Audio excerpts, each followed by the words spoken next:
The wizard studies में आप सभी लोगों का एक बार फिर से स्वागत है।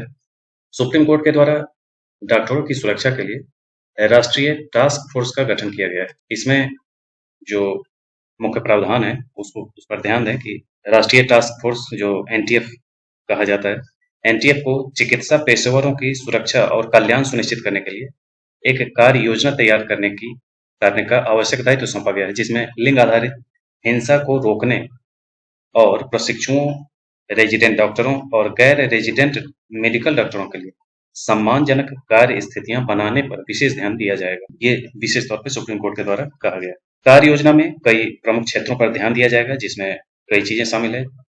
इसमें आपातकालीन कक्षों और अन्य महत्वपूर्ण क्षेत्रों में सुरक्षा बढ़ाना, चिकित्सा कर्मियों के लिए शौचालय और लिंग निरपेक्ष स्थान उपलब्ध कराना, बायोमेट्रिक और चेहरे की पहचान शुरू करना, रोशनी में सुधार करना और सभी अस्पताल क्षेत्रों में सीसीटीवी लगाना, संस्थागत सुरक्षा उपायों का त्रैमासिक ऑडिट करना, चिकित्सा संस्थानों में यौन उत्पीड़न निवारण अधिनियम लागू करना और आंतरिक शिकायत समिति का गठन सुनिश्चित करना।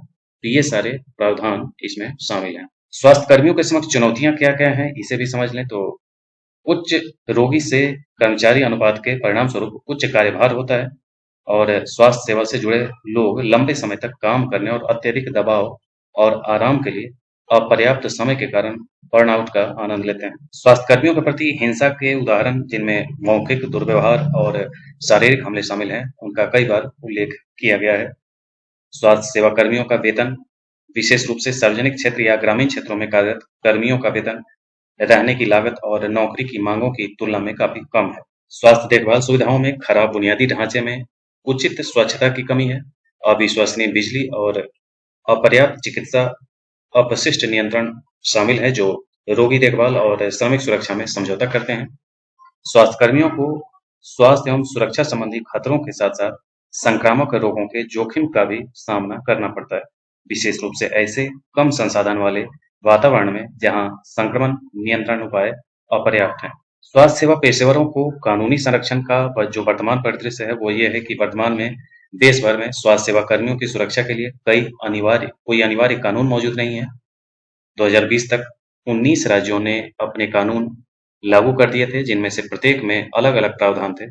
अन्य राज्य और केंद्र शासित प्रदेशों में कोई प्रावधान नहीं था, यानी कि 2020 तक कोई प्रावधान नहीं था। सुरक्षा के उद्देश्य से एकरूपता की यह हानि असंगत है। राज्यों में केरल और कर्नाटक अपने स्वास्थ्य कर्मियों को भारत में सबसे मजबूत आपराधिक सुरक्षा प्रदान करते हैं। केंद्रीय कानून बनाने में चुनौती क्या है? तो चूंकि सार्वजनिक स्वास्थ्य एक राज्य का मुद्दा है, इसलिए PAHCW एक सार्वजनिक स्वास्थ्य सेवा से जुड़ा मुद्दा है। इसलिए इस संबंध में कोई कानूनी विनियमन नहीं बनाया गया है, जबकि समवर्ती सूची एक प्रासंगिक कानून की अनुमति देती है। महत्वपूर्ण सरकार ने इस मुद्दे को प्राथमिकता नहीं दी है और इसे नियंत्रित करने के लिए राज्यों पर छोड़ दिया है। तो ये चाहे तो केंद्र सरकार इससे संबंधित कोई कानून बना सकती थी, लेकिन वर्तमान में इससे जुड़ा हुआ कोई मजबूत कानून नहीं है। इसी की कमी के कारण भी ये घटनाएं घटित तो हो रही हैं स्वास्थ्य कर्मियों और डॉक्टरों के साथ। तो ये था आज का नेशनल टास्क फोर्स से जुड़ा हुआ मामला।